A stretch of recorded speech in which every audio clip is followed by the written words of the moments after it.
Sinong dakila?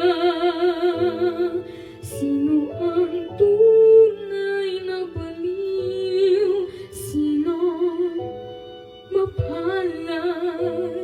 Sinong tumatawag ng habag?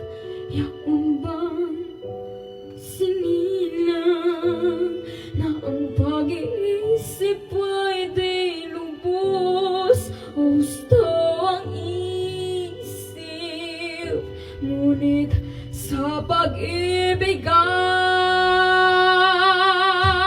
kapos.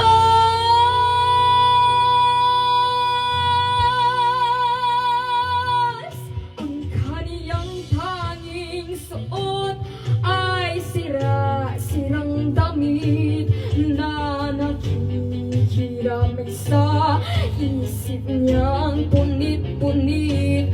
May binatang ang gayak, panay, diamante at hiyas, ngunit oras maghubad, kulay ahas.